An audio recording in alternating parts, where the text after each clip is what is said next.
Good morning to all of you. Welcome to Legal Matters by Sai Babu Sankara. ఎవరైనా ఒక మనిషి police స్టేషన్కి వచ్చి ఒక అభియోగ పత్రం ఇస్తే, కంప్లైంట్ ఇస్తే అది పట్టదగిన నేరము అయితే పోలీస్ అధికారులు దాన్ని కంపల్సరీగా ప్రథమ సమాచార రిపోర్ట్ కింద దర్యాప్తు చేయవలసి అండ్ రిజిస్టర్ చేసి దర్యాప్తు చేయవలసి ఉంటుంది అనేటువంటిది ప్రస్తుతం ఉన్న సిఆర్పిసి 154వ సెక్షన్లో ఉంది. Lalit Kumari versus secretary to government of UP 2014 కేసులో కూడా ఈ విషయమై సుప్రీంకోర్టు వారు నొక్కి వకాణించారు. అయినా కొన్ని సందర్భాల్లో ఎఫ్ఐఆర్ రిజిస్టర్ చేయట్లా. అలాంటి సంఘటన ఒకటి ఈ నెలలో జరిగింది. అదృష్టవశాత్తు దాని మీద హైకోర్టు ఇంటర్ఫియర్ అయిన తర్వాత కేసు రిజిస్ట్రేషన్ జరిగింది. ఇది కరీంనగర్ 2 టౌన్ పిఎస్. కరీంనగర్లో ఈ నెల 11/2/2024 నాడు హైకోర్టు దృష్టికి ఒక సీరియస్ విషయం వచ్చింది. అంతకుముందు కూడా తెలిసింది అది. సో డేట్స్ ఎందుకు కానీ మొట్టమొదట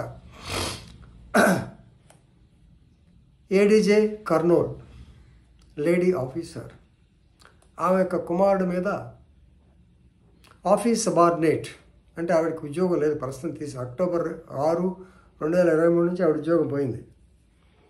ఆవిడ ఏడీజే గారి కొడుకు మీద ఒక అభియోగం that he has come with lewd advances to her. So తనేదో కెలికాడు డైరెక్ట్ చెప్పాలంటే, లేకపోతే అటెంప్ట్ టు మౌట్రేజ్ అండ్ మారెట్స్, మంచి లాంగ్వేజ్ చెప్పారు పొద్దున్న ఎందుకు. సో ఈ యొక్క చేశాడని చెప్పి పోలీస్ స్టేషన్లో కంప్లైంట్ ఇవ్వడానికి వెళ్ళింది. Karimnagar 2 town PS.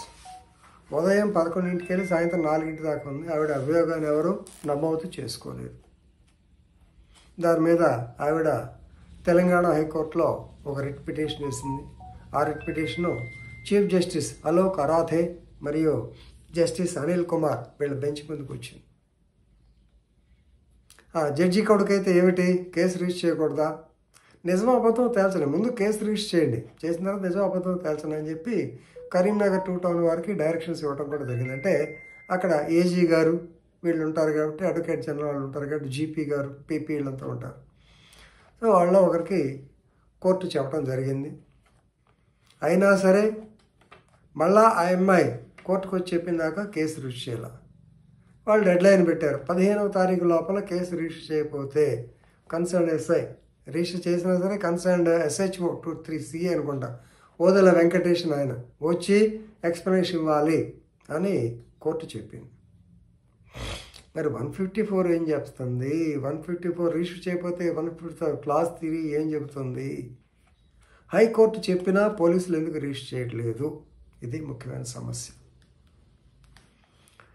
సహజంగా 154 ప్రకారం మేము అధికారులుగా పనిచేసిన కాలంలో ఎస్పీలు చెప్పేవారు, it is a statutory right for a common man. మీకున్న బాధ్యత, మామూలు మనిషికి ఉన్న హక్కు అది. ఫ్రీ ఆఫ్ కాస్ట్ ఎఫ్ఐఆర్ కూడా ఇవ్వాలి కంప్లైంట్కి. ముద్దాయికి అక్కర్లేదు, కంప్లైంట్కి ఇవ్వాలి. ముద్దాయికి ఎప్పుడు ఇస్తారు? రిమాండ్ టైంలో ఇవ్వాలి. రైట్, ఓకే, ఇది సమస్య. ఇవ్వాలి అని చెప్పి అనేవారు. ఇక్కడ ఎఫ్ఐఆర్ రిజిస్టర్. కారణం ఏంటి మీకు ఈ పాటికి అర్థమై ఉంటుంది. ఏడీజే కరీంనగర్ యొక్క కుమారుడు. రైట్. సో సహజంగా లలిత్ కుమార్ కేసుని వీళ్ళు అడ్వాంటేజ్ తీసుకున్నారు. Let us conduct some preliminary enquiry. అది ఎన్ని రోజులు అయిపోవాలి? 1 వీక్లో అయిపోవాలి. సో ప్రిలిమినరీ ఎంక్వైరీలో ఈ అమ్మాయి తన యొక్క క్వాలిఫికేషన్ దాచి ఆఫీస్ సబార్డినేట్గా చేరింది. ఒక్కొక్కసారి ఇది ఇబ్బంది వస్తుంది. ఈవిడ హయ్యర్ క్వాలిఫికేషన్, తక్కువ క్వాలిఫికేషన్ ఉద్యోగానికి వచ్చింది. అది కూడా జడ్జి గారి ఇంట్లో ఉంది. అంటే మీకు అర్థం ఏంటిది, ఇంట్లో పనులు చేసేవాడు. అప్పుడు ఆమె కొడుకు ఏదో అడ్వాన్స్ అయ్యాడని, సో దాని మీద ఆవిడ హయ్యర్ ఆఫీసర్ చెప్పిందని, అక్కడ సూపరింటెండెంట్ ఉంటాడండి ఆఫీస్ మామూలుగా జిల్లా కోర్టులో, అతనికి చెప్పిందని, అయినా యాక్షన్ తీసుకోలేదని, పైగా ఈ అమ్మాయికే ఓవర్ క్వాలిఫికేషన్ అని ఉద్యోగం తీసేశారని, మొత్తానికి ఇలా సీరియల్గా ఇన్సిడెంట్ జరిగినాయి. ఏదైనా సరే ఆవిడ వచ్చి అభియోగ పత్రం ఇచ్చినప్పుడు కేసు రిజిస్టర్ చేయాల. అల్టిమేట్గా హైకోర్టు హైకోర్టు ఒకటే మాత్రం, ఏమండి మా ముందుకు వచ్చి మేం చెప్పినా సరే కేసు రిజిస్టర్ చేయలేదంటే జీపీ గారు ఏమిటిది అన్నారు. అంటే దాంట్లో కొన్ని కాస్టిక్ రిమార్క్స్ అంటారు వీటిని. సో సహజంగా ప్రతి మనిషి తన జీవితంలో 3 చోట్లకు పోకూడదు అనుకుంటాడు. ఏమేంటవి? 1 హాస్పిటల్, 2 పోలీస్ స్టేషన్, 3 కోర్టు. ఈ 3టికి వెళ్ళొద్దు అనుకుంటారు. కానీ 3టికి ఏదో సందర్భంలో వెళ్ళాల్సి వస్తుంది. అలాగే పోలీస్ స్టేషన్కి ఎవరన్నా సందర్శనకు వస్తారా, విజిట్కి వస్తారా, ఫిర్యాదు చేయడానికి వస్తారు. అంతేగాని విజిట్కి రావటం ఒకటి మాట. ఎందుకంటే వీళ్ళు ఏం చేశారంటే ఆమె వచ్చింది కానీ రిపోర్ట్ ఇవ్వలేదు ఏదో చెప్పుంటారు. సో ఫిర్యాదు కాకుండా సందర్శనకు వస్తారా అనేటువంటిది. సో ఒక మహిళ వచ్చి ఒక డీజే కొడుకు మీద, ఏడీజేలని డీజే కొడుకు మీద రిపోర్ట్ ఇస్తే ఎందుకు చేయలేదు అనేటువంటిది శుక్రవారం 15వ తారీఖు లోపల చెప్పమన్నారు. సో మొత్తానికి 14వ తారీఖునే ఎఫ్ఐఆర్ అయింది, అటెంప్ట్ టు మర్డర్. ఇదనమాట. సో కాబట్టి ఈ విషయంలో కొంచెం పోలీస్ అధికారులు, ఇది ఎప్పుడు జరిగేది, వాళ్ళ నేనేం కొత్తగా చెప్పట్లేదు, చాలా చోట్ల ఇలాగే జరుగుతూ ఉంటాయి. దాని రీజన్స్ అందరికీ తెలుసు. అలాగే ఆ రోజు 11 AM నుంచి 4 PM వరకు సీసీటీవీలు ఏం చెప్పినాయి, అలాగే డైరీ ఎంట్రీ ఏం పెట్టారు, అలాగే ఇవన్నీ అడిగి జీపీ గారు చెప్పారు.